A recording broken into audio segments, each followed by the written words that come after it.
when you think of the doctor, the white coat coming in, looking down at everybody, right? Because you're below them.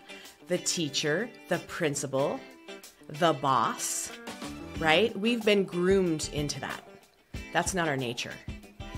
Your nature is exactly what you said. You instinctually come into the room, you're loving them, you're meeting them where they are, and you're helping to guide them. What are you guiding them towards? Comfort, feeling accepted, feeling heard, and helping them to feel the love that you have. That's all you have to do. Welcome to the Birth Education Center podcast, hosted by myself, Care Messer, an entrepreneur, birth educator, and doula. My team and I want to help you discover your options in birth and postpartum, how to find your voice, and how to use that voice to navigate our maternal healthcare system. You and your baby are not just a number. This information includes doulas too. Now let's get started. So for World Doula Week, we're kind of making it World Doula Month over here. This is another one of our bonus episodes, and I have Georgia here today with me. Georgia is delicious, and I can't wait for you to meet her. Did you know you're delicious? Because I just announced to the world that you're delicious. She's really delicious. Georgia is a newer doula in town. She was actually trained 3 years ago and started her birth journey then. And then she took a break. So now that she's coming back, that's what we're going to kind of sort out today. And we'll see what questions she has. So Georgia, can you introduce yourself a little bit? Yes. My name is Georgia. I have had sort of this circuitous path to being where I am now. And I did my training, almost 4 years ago now. And I loved it. And I was I came out of it so fired up and just I'm doing this, I'm going to jump in. I had a full-time job though. And I was part of this program down here, Op Doula. And they were they just send out messages all the time, here's somebody who needs somebody. So the first one that I got, I was I'll be there. And I went, and I think I was a little naive going into it. I was I have all the tools now, I can do it. And then I showed up and... We all think that. We all think that, even though we feel we're totally not equipped, but we feel we are, because we did our 2-day doula training. Mm-hmm. Well, it was a rude awakening. And now I'm oh no, I feel I'm never going to feel that way again. Have that naive mentality back. And so I went, and I mean, it was honestly the perfect birth for me to attend. The girl was my age. And it was very challenging, but it felt I was being there for a friend. But long story short, it ended up being 3 days. I had to take 4 days off of work, and I just was I came out of it oh my God, this, and I had taken your hypnobirthing class. I was oh my God. And it was in a military hospital. It was just so many things that I wasn't prepared for. And I had to call out of work, and I was this is kind of I don't feel I can dive into this and have a job. And I just stopped and I put it on the shelf, and then years went by and it was on the shelf. And then recently I had this awakening where I was sitting on my couch and I was this is so annoying. Everything I love to do, maybe this is kind of a weird thing to say, but everything I love to do is housewifey. I'm am I just born to be a housewife? I just want to be around other women and be around babies and cook and clean and make the home a sacred space. And I just want to be around other women and nurture. And then it hit me. I was just that's what I could be doing 100%. And then I did my postpartum training maybe 2 months ago now.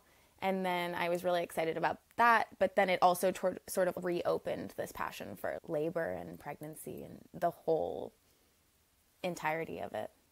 I love it how you compare housewifey to doula work. Well, for lack of a better word.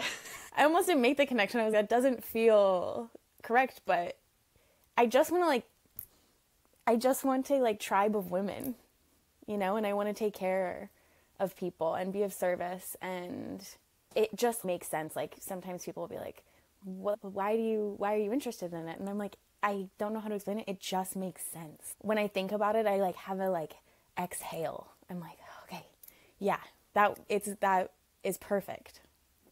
And that's a perfect way to describe it, because that's how I feel about birth work. Mm-hmm. There's no other thing. Even when I'm I should get out of this and go back to corporate, or I should da-da-da, and I'm nope. Like, I can't do it. This is it. And it feels like coming home to me. And it sounds like what you're describing. And yeah, and I always want to know why we don't follow our passions. The first question we think is, oh my gosh, how am I going to pay my rent? What about this? Blah, blah, blah. If we are supposed to be on a path, it's going to open up. And it takes a lot of trust to feel that. But if you start looking for possibilities of how that's going to work instead of, you're right, too many obstacles, can't do it, it's going to keep you right where you are. And that's fine. But you can stay in that place for 30 years and have a lot of regrets. Mm-hmm. Why didn't I? And if it's to travel, then find ways to travel. If you're being called in a certain area and it's lighting you up, there's a reason for that. So I want to say, welcome back, delicious person. Thank you. And you were like such a gift. Like when I was like, I think I'm coming back, you were just like, we need you. This is amazing. Perfect. Welcome. And there are so many areas where that is not the case, where people aren't inviting. Or they would have been like, why did you leave? You want to come back? What do you mean? Sort of separate. I saw a quote recently that was like, any interest that you've ever had will always return to you. And maybe that's true, maybe it's not. But I heard that as any sort of passion you have isn't necessarily going to be temporary. Like it will always kind of live in you. And maybe you'll pick it back up, maybe you won't, but it will always exist. And I think about that with I always wanted to play guitar as a kid. And I'm like, maybe I'll do it when I'm 80. Maybe that fire will come back. And with this, I'm just happy that it came back in a few years and not 25, I feel like, and we kind of talked about this at the doula circle last time, we come to earth with certain gifts or interests or knowings.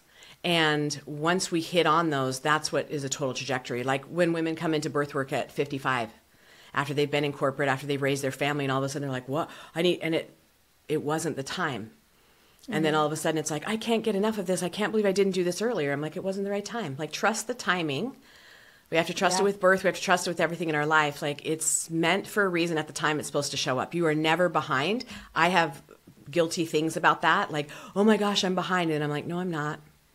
It's perfectly timed for the right people at the right time. It's a trust. Every freaking thing that we do in birth is trust. I know. And it's so easy to do the coulda, woulda, shoulda. I could have done this better. I should have done this at this time. If I had known, I would have done this. But it's just that trust it's weird because sometimes it's so easy for me. And then sometimes it's really, really hard. And in the beginning when I was I'm doing this again, I was so excited and I was like, everything's going to be perfect. I trust this. And now that I'm kind of actually having to do tangible work, I'm like, is this going to work? This is feeling a little more challenging than I initially thought. But again, I am just reminding myself to just trust the process so deeply. And I do, I really do. So it's meant to be challenging. Mm-hmm. Oh no. Everything in our life doesn't just unfold, right? Mm-hmm. There's the transformation, there's pushing our edges, there's going places we haven't gone. So be open to the challenge of it. Be open to the change of it. Because if you sit back, nothing's going to happen. I mean, I said this the other night when my intention was I want to embrace challenging things. I'm I think I'm just this year is the year where I totally make myself uncomfortable as many times as I can. Because I've very much been oh, was that uncomfortable? No, thank you. My entire life. And that's been lovely. It really has been. But how nice to sit back and be not for me today. I'm oh, it's a little too hard. Sorry. And now I'm okay. I will do everything that is uncomfortable for me now. Okay, so there's a book that's unrelated to this, but I think it would really help you. Read Shonda Rhimes', I think it's called A Year of Yes. Okay, I think I've heard of it. You got to read it. Okay. You got to read it. That sparked something in me too. I was like, why am I saying no to what? Just say yes. Just say yes to everything that comes. Because if you're not saying yes, you're missing big opportunities that are going to push you and freak you out. Mm-hmm. That's going to be a good book for you to start with. Okay. And make the commitment to yourself. I'm going to say yes. Mm-hmm. Even when I don't think I can do it. I'm scared, but yes. Good. Scared is okay. Those are just emotions, right? It doesn't mean you're not capable. Mm-hmm. It's just a thing. And if you think I'm excited or I'm nervous, the same parts of your brain light up. Change it to a positive. I am so excited to try something that's going to freak me the fuck out. Yeah. Like, smile on your face, move towards the uncomfortable bits of it. But know that if you stay out of the nervous part, move towards the positive part, you're going to watch those things just unfold. If it's not unfolding for you, it's not meant for you. That's the trick. I'm starting another business on the side, and I've been putting it off. I'm like, it's not time. And then all of a sudden it's like, bam, bam, bam. And I'm like, God, it's time. And I'm so nervous and I'm so, and I'm like, okay, choose the positive. I am so excited to see where this goes, because I know if it starts to click and the right people start showing up, ignore not, keep moving forward, even if you're scared. And I am, but I also know that when I follow those leads, it always works out and it's beautiful. Yeah. And does it work out, or does it challenge me and maybe put me on a different path? Whatever, it gets me to where I need to go. Mm-hmm. So when you filled out your questionnaire before, there was something that caught me. So I want to ask you about this. What does authority mean to you? Because one of the things you said was, I don't feel like I have enough authority to be in a birth room. So I want you to give me a definition of what you think authority is. Okay. Authority to me, my instinct is I get a visual. Okay. Of like somebody standing, like people being kind of the same height, and somebody standing hunched, and then somebody is standing tall over the person. And I think my challenge with it in terms of birth work is, I think a superpower of mine will be meeting people where they're at and like being eye to eye. And at the same time, there is this balance of you are also kind of a guide. And I think finding the balance of being like, I'm meeting you where you are, and I'm also going to be kind of guiding you from a place of, I have these tools for you. I'm like worried that my tools won't be enough, or I won't want to like step above eye level. Does that make sense? It does. Can I have you close your eyes for a second? Yeah. I want you to feel into the two things I'm going to say.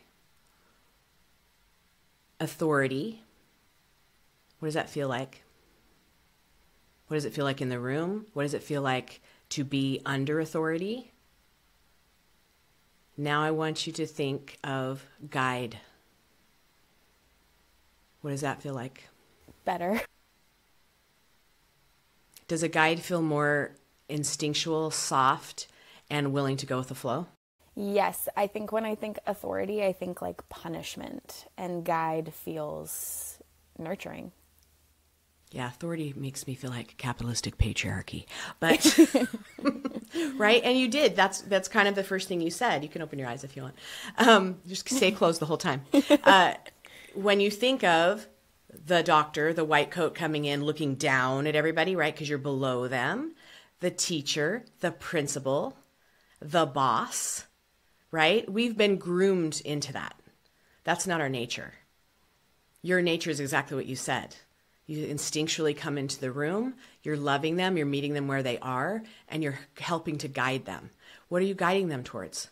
Comfort, feeling accepted, feeling heard, and helping them to feel the love that you have. That's all you have to do, right? There's two different systems. Barking, orders, authority, or tapping into your instinctuality, their instinctuality, and going with them. Yeah. Right? With woman. Moving with her. So different than authority. And I want to put this out in your brain too. What OB has ever had a baby? Mm-hmm. Well, some female ones maybe, but how many dudes have ever pushed a baby out of their penis? Yet they're the authority on everything that's going on in that room. They're not an authority on her body. They're not an authority on what she's feeling, because her layers are so deep, just like your layers are so deep. Yeah. Do we need to be intimidated by that? No. Right? We have to go back into what work have we done to prepare for this room where it typically is authority dictator. And then how do we stay in our own autonomy, love, and sure sense of who we are and what we're feeling. Because I think that's what you bring. Because I don't see you as an authority. I don't think you need to be an authority. I see you as a guide and as the perfect match, just like you said, that first birth, as a sister, same age, moving with this, right? Yeah, it was long and stuff like that. So birth can be long. It can also be short. It can be hard. It can be super easy. But it's the feeling that you have in the room. And if you walk in thinking, I don't have authority, that's the whole shift you need to make. Because who needs authority over them? Yeah. Yeah, especially in like a laboring setting. But, and I think my use of that word is like, I look young, and I think I worry about walking in and people being like, who's this child that's going to guide me through this? Like, she's a baby. I mean, I am, but I think I have to get over the mental. I shouldn't even be going in with that worry, but it does exist. Okay, so if you have been hired, obviously that family looked at you and went, she's our person. Right? Because if you weren't their person, you wouldn't be there. Like, you're their person. And I mean, as a new doula, I had no skills. Like, I just thought, well, I had a baby. Okay. But I watched my friend give birth, but I had no skills. You can't get all the skills you need in 2 days. Yes, you can get an overview. It's so basic. You're going to learn by going and doing, right? In every profession, in everything in life, you're not just automatically an artist. You got to pick up that brush a million times to figure out how to work it and what kind of paints to use and how the lighting will change. And all, I mean, there's so many bits to it. And I don't know why with birth we think you just know everything instantly. There are midwives that are still learning, right? Yeah. Educators, doulas, doctors should still be learning. We know that, don't we? There's always science and more things coming out and understanding physiological birth rather than birth as a disease. But no, I totally understand that. What's your feeling on how to loosen that for yourself? You touched on this the other night. I think a lot of us touched on this. I think I need to like get over this fear of being perceived by other people. Like, it freaks me out sometimes to be like, oh my God, there are strangers who are seeing me and having thoughts about me that are probably very different from the thoughts I have about myself. And I think eliminating that concern, because it's one thing to be like, oh, you just don't care about what people think of you. But it's like the whole concept in general that people are taking you in. I'm like, I need to not have it. Because we're all taking people in all the time. It's how can you avoid it? You can't. So to just like surrender to it and be like, yeah, you know what? I do look like a baby. I hope I look like this in 50 years as well. Yeah. Exactly. I'm going to enjoy it. And I will tell you that people older than me say it comes with age, right? Like, you won't give a fuck when you're in your 60s. And I'm like, God, I got 10 more years. I'm really trying right now. But it does, I will tell you from experience and age, it does lessen over time.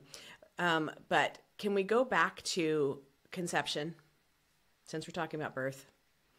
And this huge, beautiful, magical soul comes in, and they have everything they need.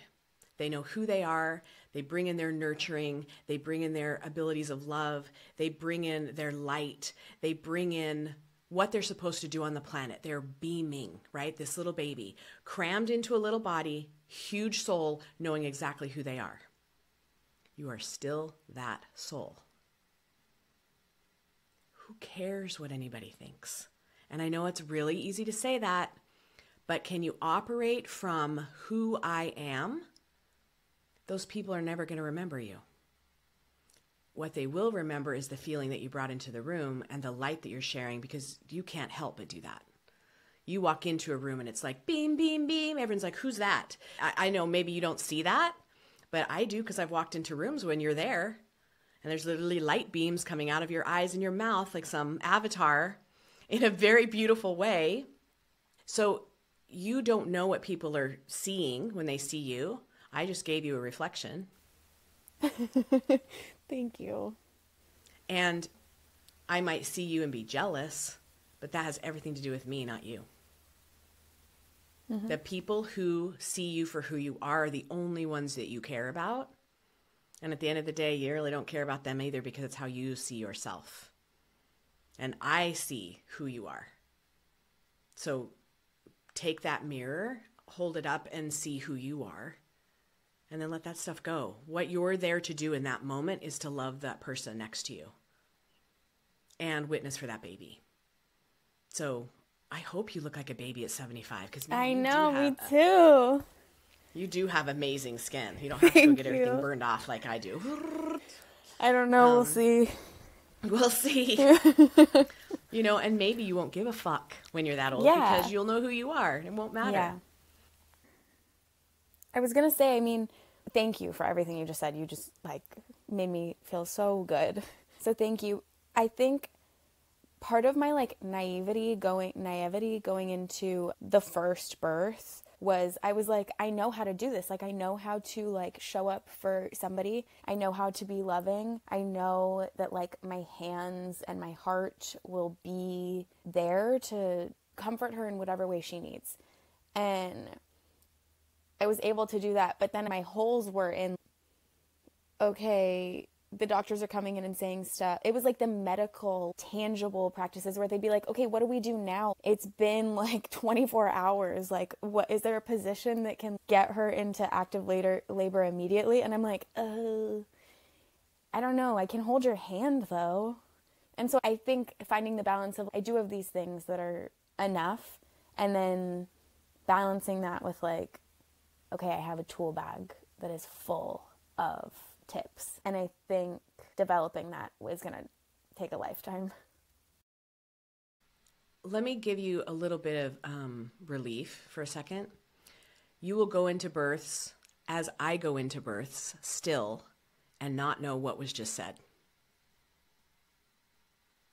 We can't know everything all the time. And the way you get familiar with it is you'll hear a term and you'll whoop, and you'll put it in your phone and you'll spell it wrong because you won't know what the fuck it is. And later on, you'll look it up. When you have a break in the bathroom, you'll be like, what is this? Oh, they're talking about this. It will start to piece together as you go. That's how it always is. And when you don't know, say it's been 24 hours, we've tried this and this, baby's this place, and how are we moving this baby down? If baby wants to go down, because ultimately we trust the baby, right? They know where their oxygen supply is. They know the best way to get out. They also know what their parents need to learn. Baby's the ultimate authority in the room because it's their birth. All we can do is assist. You've got a full doula community. You know that everybody's on Facebook in the middle of the night because they're at a birth, or they're up because they can't sleep from a birth or whatever. And that's when you go in and say, here's what's happening. I just need a few ideas for XYZ. I only have 3 minutes. And then see who responds, right? And then you can look at that and go, oh my gosh, I totally forgot about that. I could have used the Rebozo for this, right? Rely on your community. But no, you're not going to know it all. I'm a childbirth educator. Still things come up. And I'm like, oh my gosh, of course, that makes so much sense because of XYZ happens with this. And there's so many different pathological things that can happen, right? That it shows up at a birth and you're like, I wasn't even aware that was part of my client's story. And now here we are talking about it, right? They just missed telling me. All right, now we've got some stuff I got to research really quick so that I can give some ideas. And you're not going to give all the answers. They know more about their body than you do. And in some cases, the doctors know way more. Well, a lot of cases, the doctors know a lot more than you for that kind of stuff. All you're doing is meeting them in the middle. Because there's plenty of times when you get caught off guard in a birth because you're like, oh, you didn't tell me. And here we are, oh, you had LEEP procedures on your cervix, even though I asked that. And that's why this labor has gone like that. That labor's been coupling because the baby's been trying to break through scar tissue the whole time. I didn't know that, right? And we could make other choices if we knew that. You will not know everything. You will not know everything, but you have to trust. Once again, go back to deep breath, allow it to play out. That's one of the reasons I think prenatals are so important, because you don't know what this particular family needs from you in a birth, and it may just be the hand-holding, because they're going to go in and say yes to this and yes to that and all the things that they say they don't want, but then she changes her mind. And you're like, oh my gosh, I totally thought I was supposed to prepare for this, and now it's completely different. Now we're sitting here with an epidural, and now it's, the cascade of interventions is showing up, and you're feeling like I did something wrong, I didn't educate enough, or I didn't. Nope. Zero to do with that. Their journey, they're adults. How are we supporting that? And going back into, why do you think you need to be the expert in everything? So you don't let somebody down, or is it so you don't let yourself down? No, I mean, I never want to let anybody down. But I think, and this was like something I was thinking about going into this conversation, I have a weird relationship with money. And I think I'm like, if these people are paying me, I better be worth it. I better wave my magic wand and make this completely pain-free. I better have all the answers. Do that. You'll get a good tip if you can do that. I know I need my magic wand. It hasn't arrived. But just feel like, okay, these people are paying me. I have to have all the answers. Okay, so let's go into weird relationship with money. Like, it must be earned. Like, I work at a restaurant, and there are some times where, like, I'm busting my ass, and I'm like, it feels good because I'm like, when the money comes in, I'm like, I earned that. I'm so tired, but I earned it.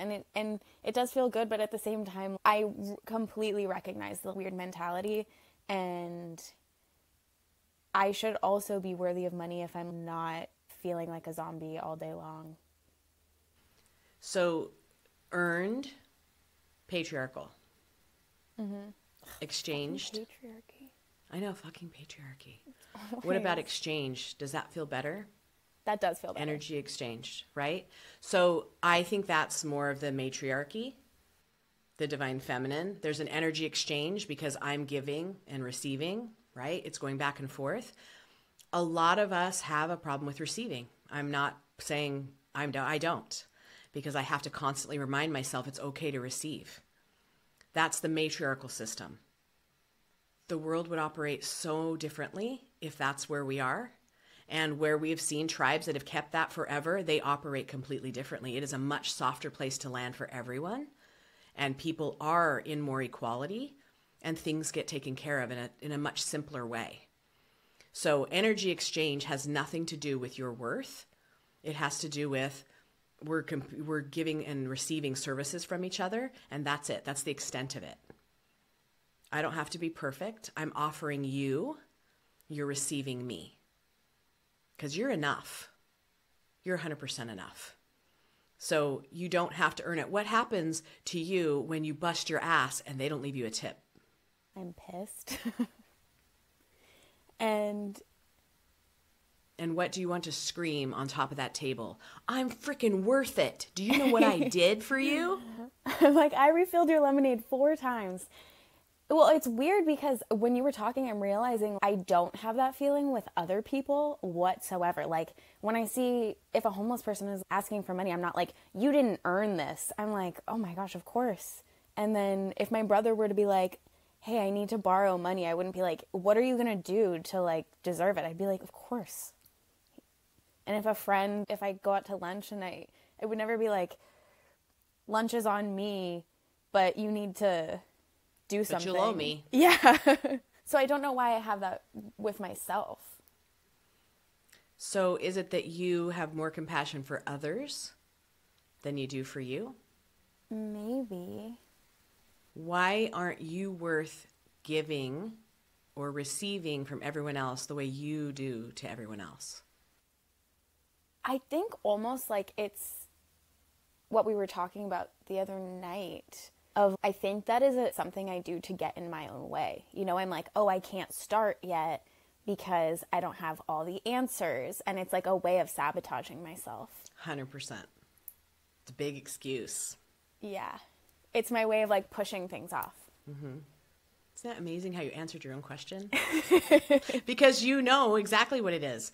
It's my way of saying, I can't do this because I'm not worth the money, so... Yeah, so I better wait. It's just, I'm not going to do it. Yeah. Yep, and it's uncomfortable to feel like I'm not worthy, so I'm not going to feel that. Mm-hmm. Dude, I get it. Been there. Sometimes still even struggle with that.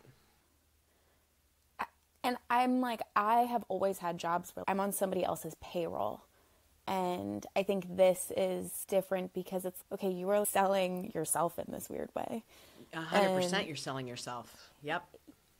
And this was actually a question I had for you, is like, one thing that I'm curious about is I've always had these jobs like where I work in a restaurant, and there's something kind of fun about, you go up to a table and in 2 seconds you have to make a snap decision on who these people want you to be. Some people, you walk up and you're like, these people want me to be their entertainer. They want to chat, they want to be schmoozed. And then there are some people who you walk up and you are a vessel through which they get fed. They're just like, hi, burger. That's like, they don't want to talk. And you have to kind of assess, who do these people want me to be? You know, you walk up, it's a first date. You're like, how do I make this less awkward for them or more awkward for them? I don't know. And so I have to shapeshift and assess who these people need me to be. And with this work, I'm trying to figure out, like, obviously everybody needs something different, but how much is shapeshifting and how much is you just showing up as your authentic self and not straying from that and just being who you are, and that is what is best for the parents? Or is it coming in and being like, I will be who you need me to be? So you can do either one. It will go better if you're your authentic self right from the beginning. You can shapeshift and then in the room be like, oh crap, I can't hold this up anymore. That's going to let everybody down, including yourself. And it's going to feel so icky, sticky, unauthentic. It's not going to be an experience for anyone. The energy is going to be totally off. Yes. Because I also feel like pregnant women have like spidey senses. They can sense if you're full of shit. And they'll sense if something's off because, especially in the birth room, their mirror neurons are on. So they know what's happening on a subconscious level, no matter what. And if they're feeling icky, it's going to hold everything back. They might not know who it is or, pinpoint it, but it will hold them back, right? So energetically, you're putting a big old wedge for that baby because you're holding up the experience that they're meant to be having. So I think the first place you start being authentic is your website. You put yourself out there. This is who I am. Here's my smile. Here's what I bring to the table. Like, you know your value. You know who you are. You know how nurturing you are. You know how caring you are. You know how much you love. I want your text to show me when I read that I go, oh my God, this is her, right? There are some people who want someone who, I have this much experience. Here are the 75,000 trainings I've taken. Here's my, and they want bullet points and they want someone scientific, and that's what they want. And then there are people who want a combination. And there are people who want someone that just looks like their sister, and they don't even care what your qualifications are. You look like my sister, you're in, right? And I'm not kidding you. I've had that. Like, oh my gosh, you look like my aunt. She was so crazy. And I'm like, well, I meet both those criteria. Like, I'm it for you. You can't tell them how to judge you, but it's much easier to be authentic if you have put yourself out as authentic. Your social media is authentic. It's your face. It's how you speak, like that. There's no one's going to get a different story. You don't have to shape shift or think, did I tell them I'm like this? You don't have to do that. You've got to remember this is a pure, energetic, beautiful experience if you allow it to be, no matter how it goes. But it'll always go better if you show up as your authentic self. And it starts with getting comfortable with your authentic self. And we're never 100% probably confident in our authentic self until we're in our 60s, apparently. So I'll let you know when I get there. Can't wait. Just the day. Here we go. March 21st, whenever I'm 60, I'm going to be like, it's today. It all happened. Yep. That's what I'm going to tell everybody. And I still need a facelift. But if you stay authentic and start getting really comfortable with your parts, that's what people are going to see. So your business is going to go better. Your life is going to go better. It's going to be much easier to transition and take ownership of everything because it's who you are. Because I'll reflect again, you're literally a light that walks in the room. That's true. You can feel it when I say that because you light up when I say it. It's just so sweet. But it's the truth. If you were a shit, you would be like, I can't take that.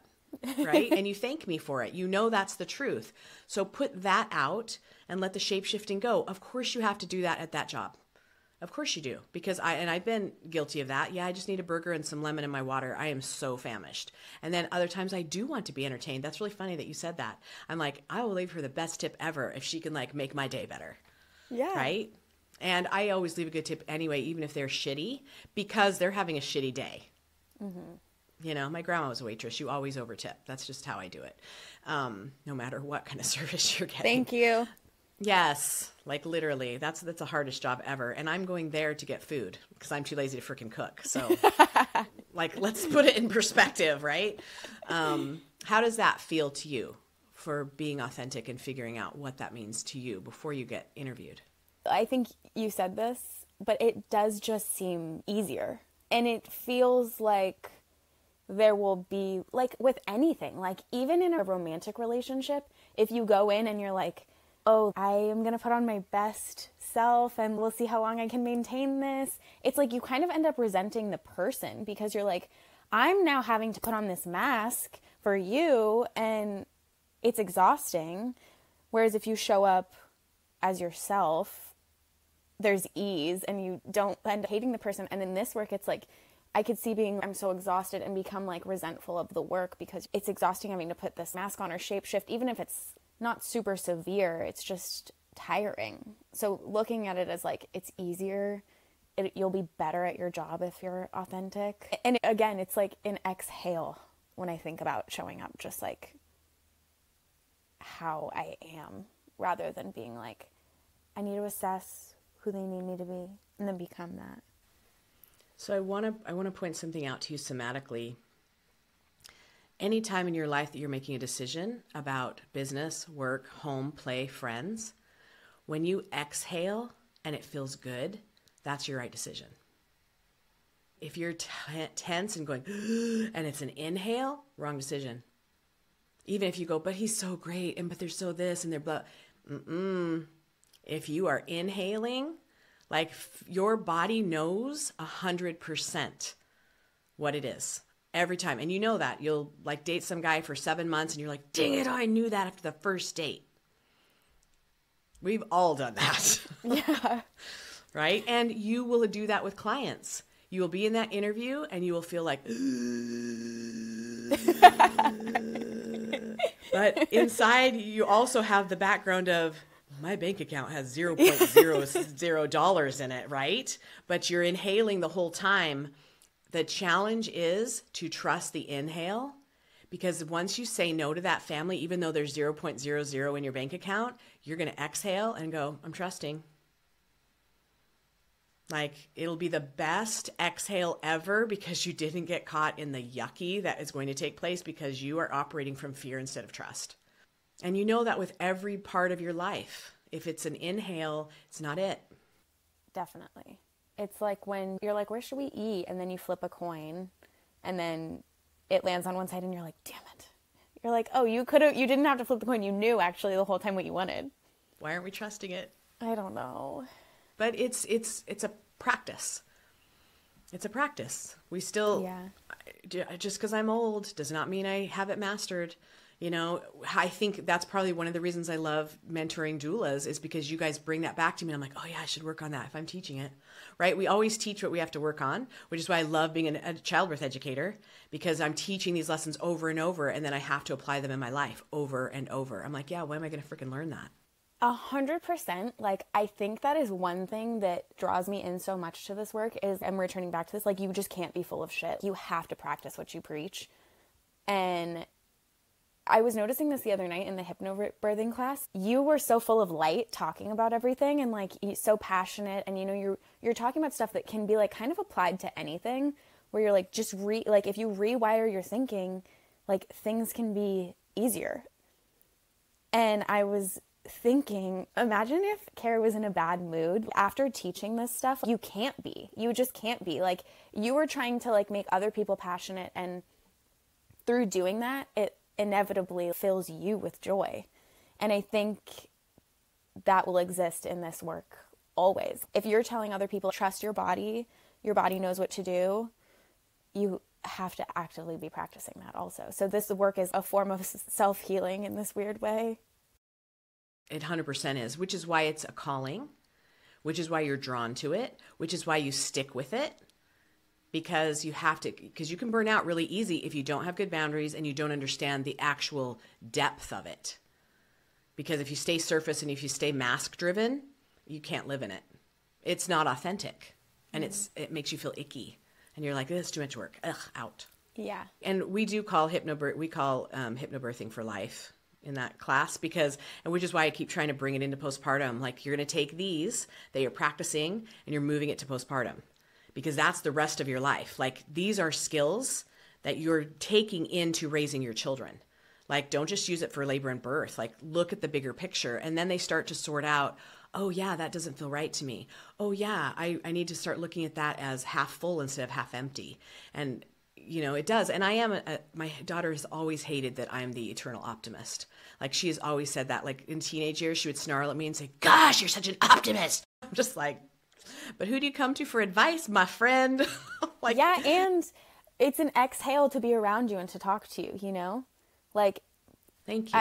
I mean, I said this the other night. I was like, I also said I have delusional optimism.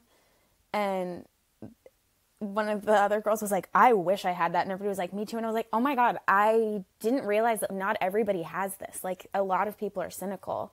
And it's so nice kind of being delusional sometimes, And it's not delusion if you really trust things happen.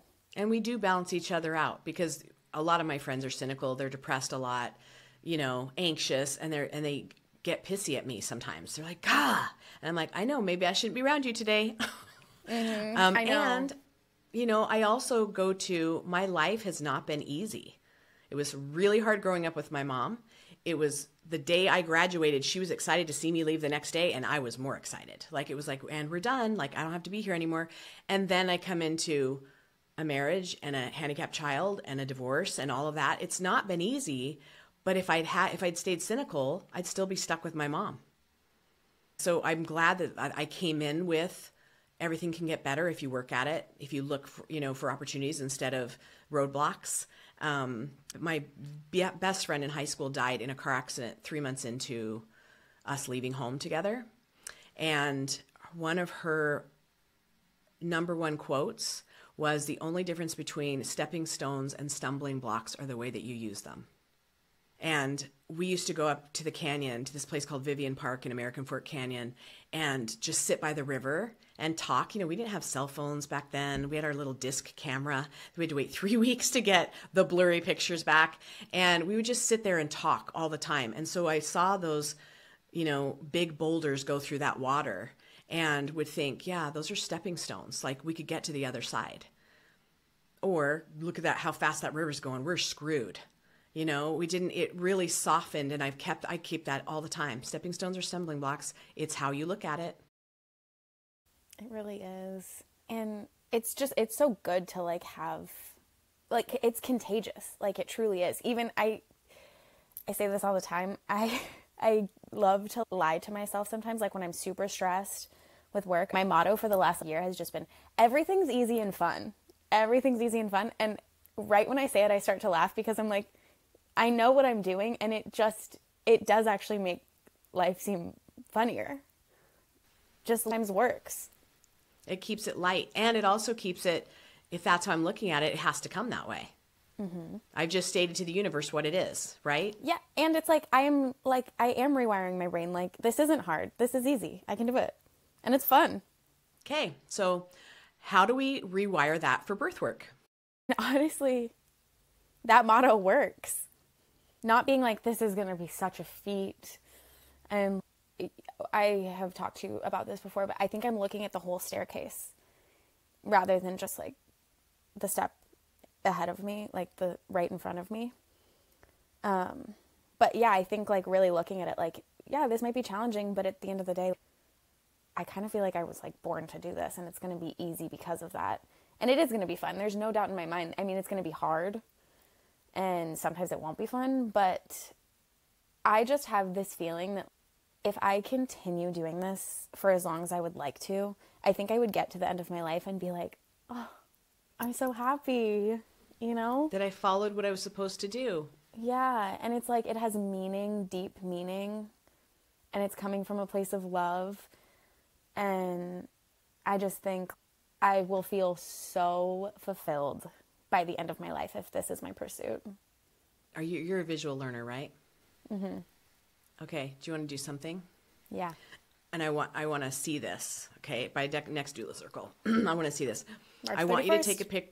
March 31st, right? So we'll probably do it on the 21st because that's my birthday. We're going to figure that out. So I want you to take a picture of yourself in front of that beautiful screen behind you, because that's going to be in your family until you die, right? Because we talked about the beautiful screen. If you're on video on YouTube, you can see it. It's been passed down to her family. In her family, it's this beautiful teak room divider.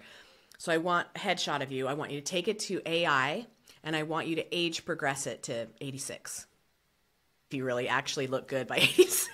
It might scare you. Oh, Just no. like, it's okay. This is with nothing. It's okay. It's your authentic meat suit for right now. I want you to age progress it to that time. And I want that to be the top of your vision board. And I want you to come back to this interview and write down, I will feel happy and fulfilled and amazing if I pursue this path, or whatever it was that you said. And then I want you to fill it with pictures of whatever that means to you. Whether it's, and it can be, I'm a word person, so on my vision boards I always have a lot of words. So it can be challenges, and then I put light rays behind it, like challenges with a smile, or moms and babies, or whatever it is that symbolizes to you the growth, the fulfillment, and the edges that you pushed. Like you could really highlight the edges, and that be your reminder that that's where you expanded. And have that be just somewhere in your house. I want to see your interpretation of that. There's something about getting in that artistic expression that opens up both sides of your brain and also connects deeply with your soul. But the age progression of no regrets, I think will be really powerful. I think that would be powerful for anybody to do. I don't want to see myself at 86, so I'm not going to do it for me. I'm just saying that's a big deal for me, so I'm going to skip that part. But I really can see just how you said that with passion, that may be the thing that you look at on those hard bursts where you're like, frickin' A, I want it to be happy and easy. And here's what just happened, right? Then that's when you process it. That's when you talk about it. Then you go, okay. And then you're going to have a simple one. I had 7 C-sections in a row once because they were all breech babies. I thought I was toxic. I thought nobody should hire me. Like, what is going on? And Yeah. One of my mentors said, girlfriend, this is about control.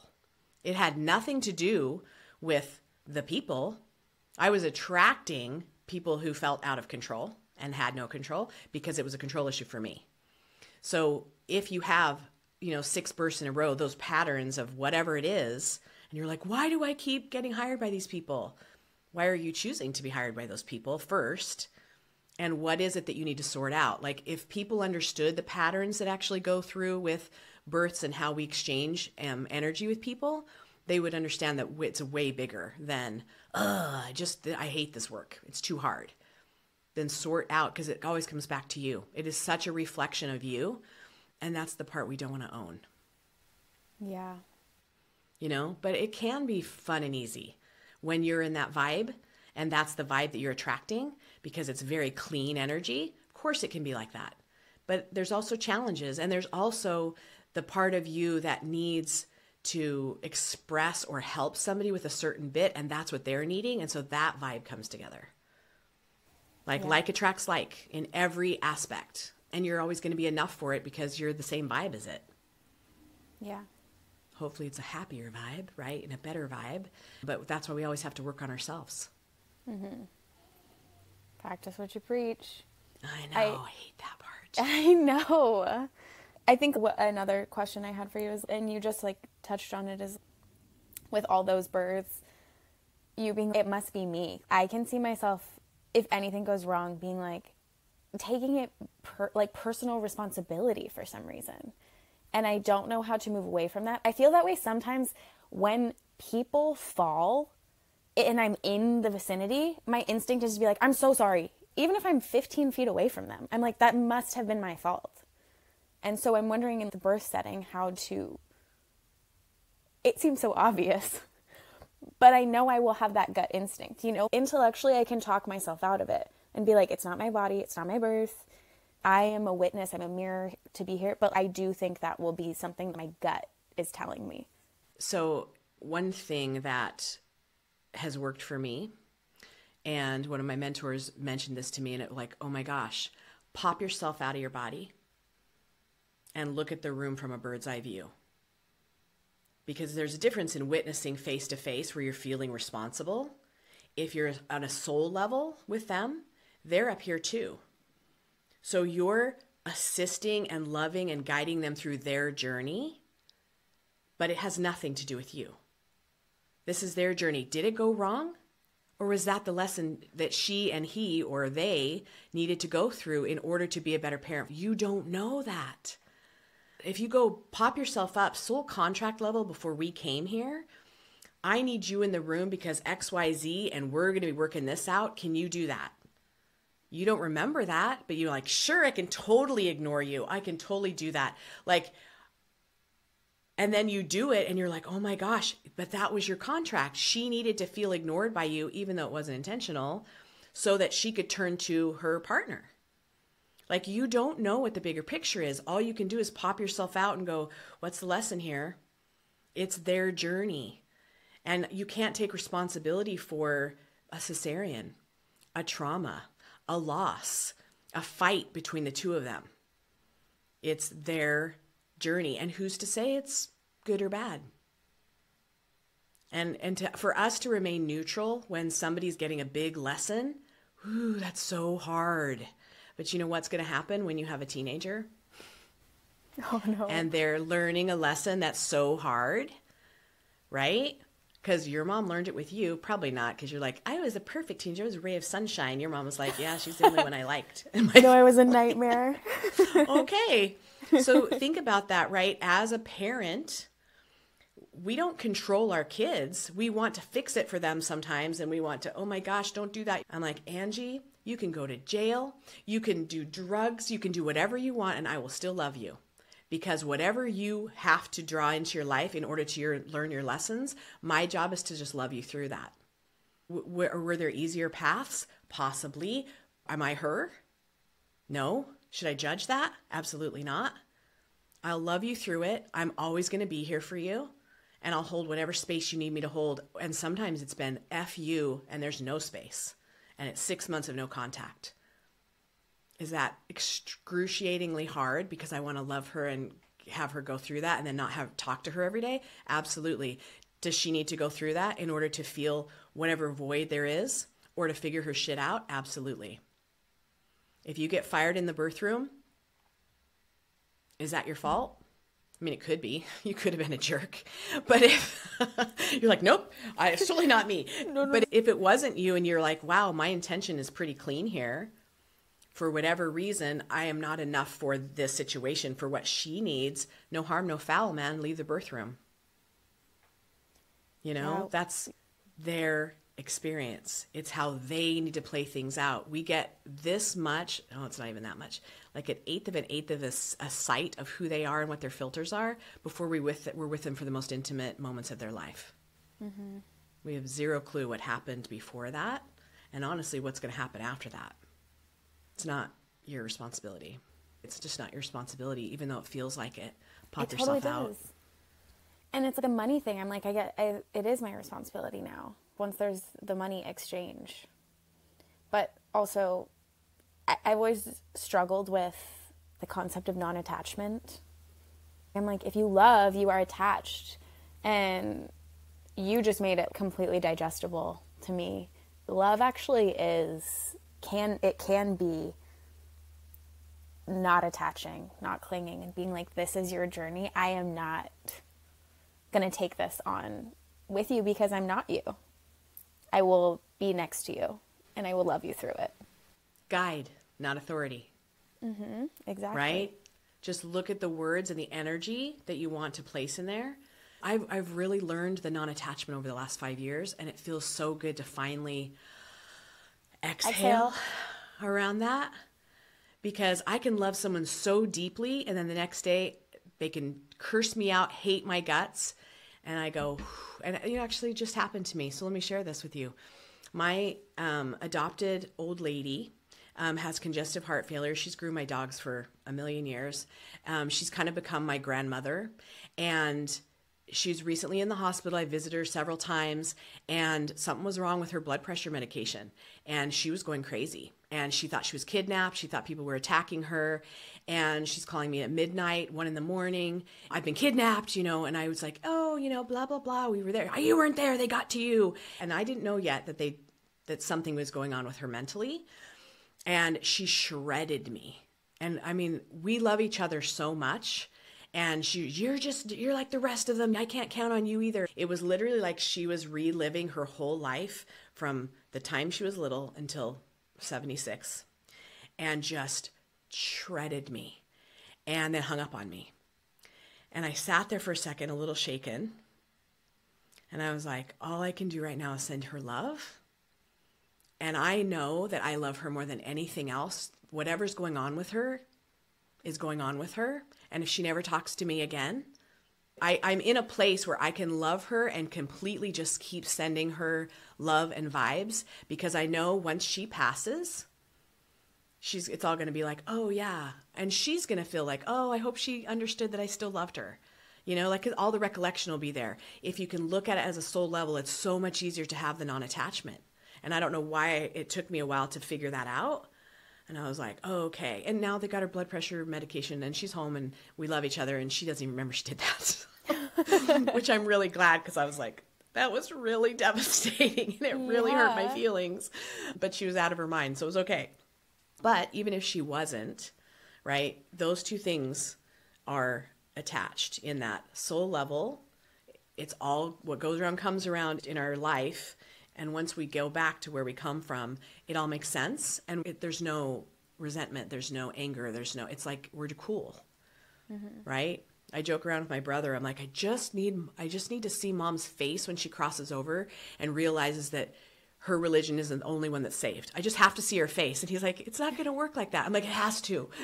I just want to see that. Like, it must. He's like, girlfriend, she's going to be like, oh, and she's going to exhale and she's going to be back at peace. And I'm like, you're right. And that's what I want for her. But I just wanted to see that. What do you think her face would be? Like surprise. I think because I've been raised that we were the only true religion, and you're going to walk in and everybody else is going to be in a lesser place. And it's just not that. And that's fine. She needs to believe that. That's totally cool. That's what's going to get her through life. And that's what has made her try and be a better person. But I just want, that's the earthly part of me. I just want to say that, I told you so, because she always told me so. But that's so, I hope I get out of that. I just think humor. Yeah, of course. And humor is such a lovely way to cope. But also it's interesting that you can do it with your, and I'm not saying you can't do it with your mom, but it sounds like it's easier to do with your daughter, the non-attachment, than it is with your mom. I have a really hard time not attaching to my mom's junk.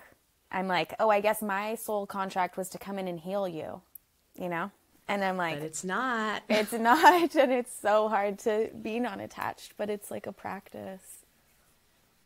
Yeah. And I am grateful for the journey that I had with my mom. I hadn't talked to her in 11 years, and I did talk to her last summer for the first time. And it turned into a conversation that I never expected.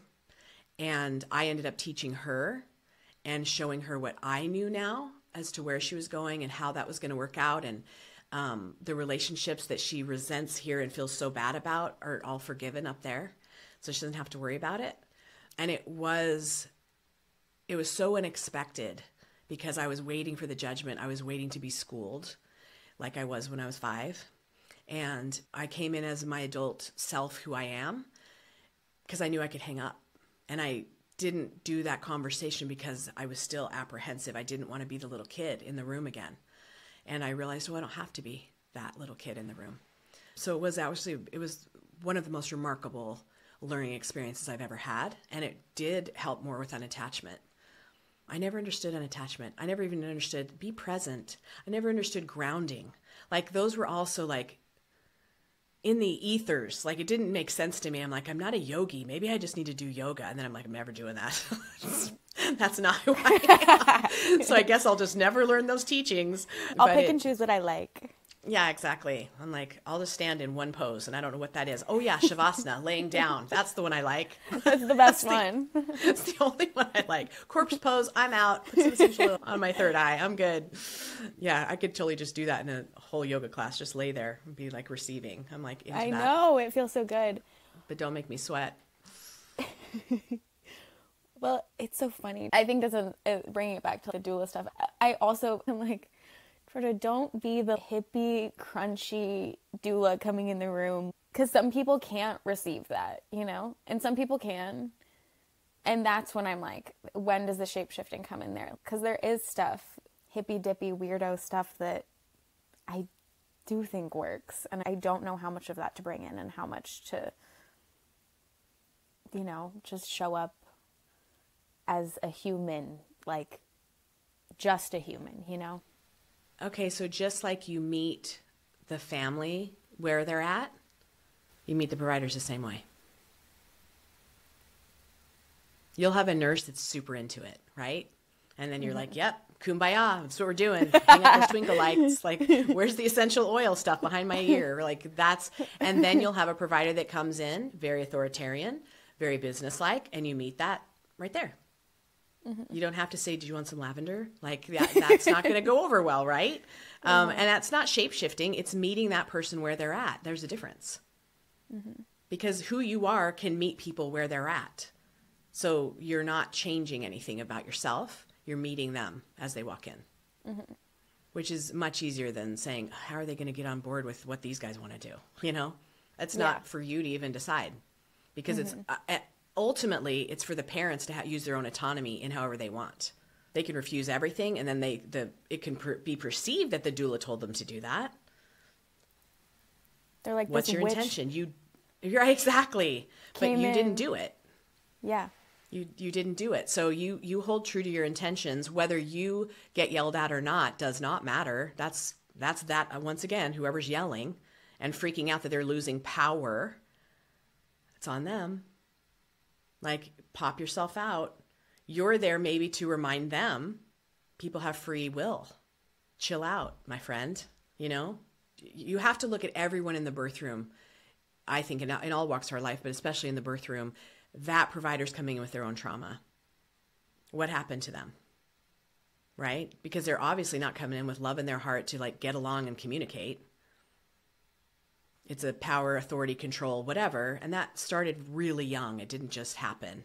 They came into being an OB, midwife, whatever, for a reason.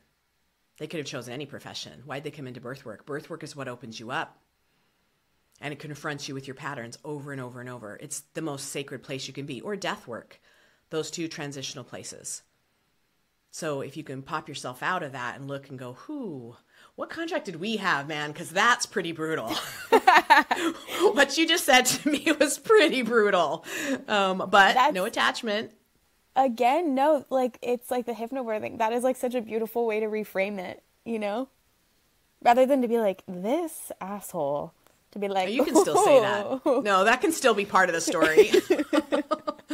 Because we have judgments, because we're, you know, like, own your earthliness. That's fine.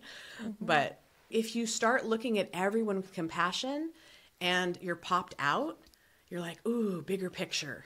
You know, if this feels really yucky, but it's not my stuff, and I feel so bad that this is your stuff, because look what you're stewing in every day. Yeah. Ugh. Right? And that inhale, that they live in inhale. I don't want to live in inhale, so it's not my stuff. Yeah. You know? So what's your ritual when you leave a kind of birth like that lets you get rid of it? Mm-hmm. Right? The Reiki masters, you know, wipe their body a certain amount of times and they shake it off. I like to, if I'm in a hospital or in a birth, wash cold water up to my elbows and on my face to kind of reset me. I always have crystals too in my bra. Like, who are we kidding? I always have something black and grounding, some, you know, something's in there, some kyanite, whatever. It's all there. But then what do you do when you get home? Do you drink some good salted water with some lemon in it and get in the shower, put your 40 blinks on and drain it down the drain? Like sometimes that you have to get rid of that energy because it just feels so yucky. It's not yours and you need to go to bed now and refresh. So really come up with something that you can do, some light, beautiful music on your way home to kind of cry it out for them and release it from yourself. Because when people come in that icky, that's what they're living in. It's not you being your light. I guess that is like a gift and also a challenge is like coming in and you get to leave. You get to leave other people's junk behind.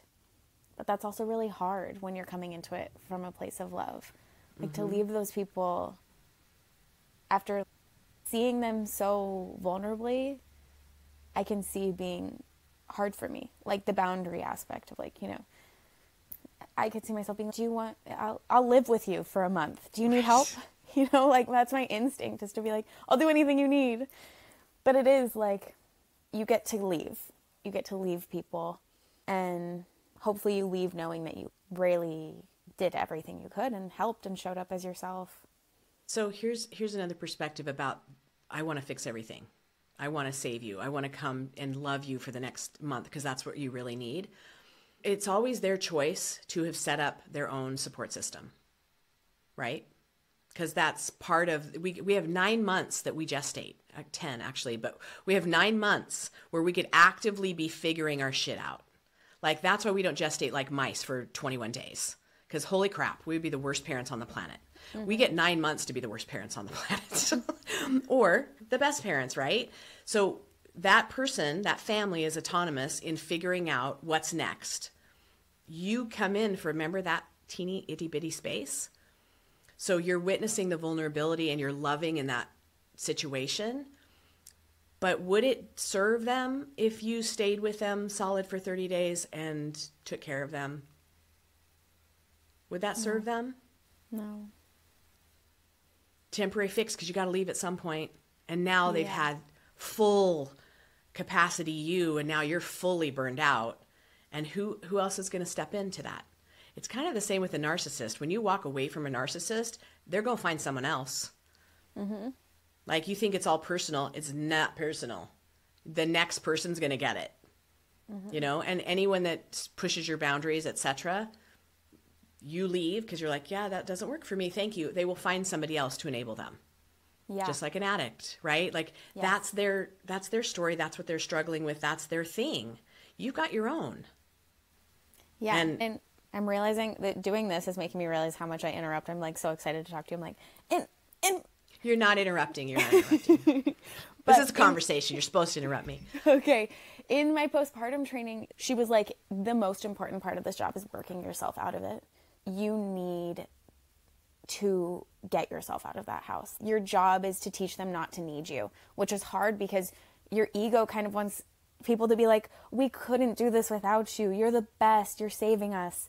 But you really need to be making yourself less and less useful. And when you're doing this from like not a good place, you like to feel needed. But then again, you don't come from that place. Yeah. From the very first interview, my job is to work myself out of a job.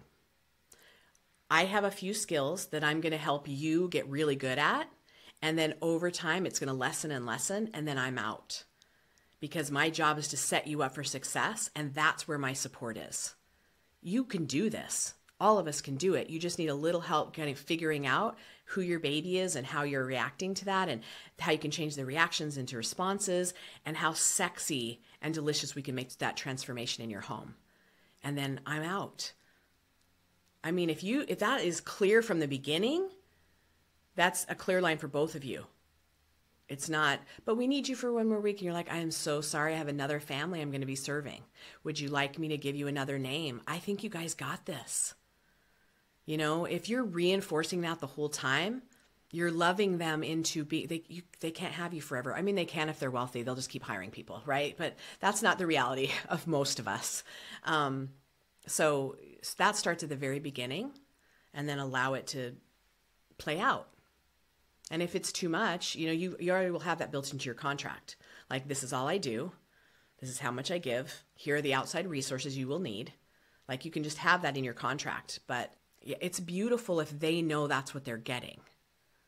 And there's no ifs, ands, or buts with it. And that's actually a gift, right? And that is a sexy transformation. That's the whole point of it.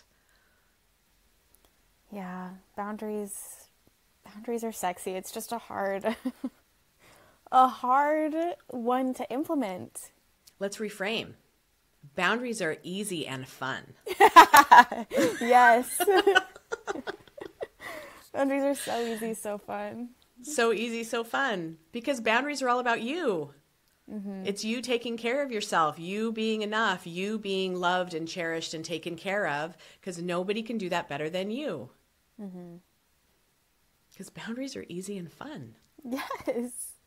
And they are once you get in the habit of it. It's tricky. I don't even say it's hard. It's tricky to figure out how it works for you and what words feel resonant for you to say to people. Yeah. But at the end of the day, you're only on this planet for yourself, which sounds so selfish, but you come in alone and you leave alone. So your life school is your life school. Yes, you have children. Yes, you have relationships, all of that. Their life school is their life school. That's another way to bridge that attachment, non-attachment thing. Like, I'm influencing you. I will be paying for some of your therapy, but you're on your own, right? And you and your therapist must have some contract too, because you got a lot to go to that therapist with if I'm your mother, right? That's how that works. You're right there, Georgia. I think you're more well prepared than you think you are. Thank you. And if you feel it in your body, you know you are. You're just a little excited, not nervous, excited about what's next. And every birth and every interaction and every interview is one more tool, one more bit of evidence that you're doing the right thing. One more bit of an exhale. Because you can read your body. Even the interaction with this email is not my right fit. Yeah. So this is not my birth. Right? And you just don't get entangled in that. But you do if you don't follow your gut. Your intuition. Trust. Let's leave it at that. You're exactly right. An active practice for sure. Yeah. I'm still practicing with you, so now I have someone else I can say, I didn't trust and I messed up. Good. That's a comfort for me. Yeah. Dude, I'm Sorry. not perfect. Are you kidding? That's a comfort for me. You suck too. Awesome. Yeah, but it's true. I'm like, sorry. I love that. Nope, it's really true. We're all in it together, and I struggle with it just like everybody else. I might have some other pieces that I have to bring in, but no, I struggle with it too. Yeah, it's who we are. Well, thank you for being here, Georgia, and doing this extra episode for World Doula Week, which we're now calling World Doula Month. Super sexy. Anything else you want to leave our listeners with? Have you ever heard the quote, the Ram Dass quote? I might butcher it, but like, everybody is just walking us home. Like, every person you meet is just like getting you closer to who you are. They could be a dick, or they could be somewhat like an angel, you know? Like, either way, they're getting you closer to your like true self. I love that you put dick in the same phrase as a Ram Dass quote. That like makes me really happy. That makes me really happy. We have levels of it, of elevation, and we always find our place. That's like the best. No, you're 100% right, because we transition to this earth body to do what we need to do. We leave it when we're supposed to leave it, and everybody is along for the ride, whether they believe it or not. I think it's so much easier too when you look at life as a solo journey, rather than depending on everybody else to make the decisions to make your life easier or work better. Because it doesn't. It's like it has to do with you, your choices, your understanding, your willingness to move forward to scary things, your willingness to take on the challenge, your willingness to love so deeply at the risk of losing it. Yeah. But you don't lose it. If you're not attached to it, there's other things to love as they come in. Yes, you may miss that. The love doesn't stop, but we hold ourselves back from loving so deeply because we're so scared of loss, abandonment, etc. But all of these people are the wind beneath our wings and walking us home. You're 100% right. but don't be a dick. That's Don't be a dick, says Ram Dass. His words, not mine. Oh, I love it. Thank you for being here today, Georgia. I love you. Thank you so much. Oh my God, and I'm sorry. I'm sorry for interrupting so much. I just get so excited talking to you. I just realized how many times I've been like, It's all good. Shut up, Georgia. That's the part of life. I want the uhs, ahs, and ums. So, very sexy. Thank you all for joining us, and we'll see you next week with a double episode. Thanks for joining us today. And remember, it's your body, your choice, and finding your voice is your power. Be sure to subscribe to our YouTube channel, follow us in all the places, and go to birtheducationcenter.com for our blog and more online education classes. And we'll see you next week.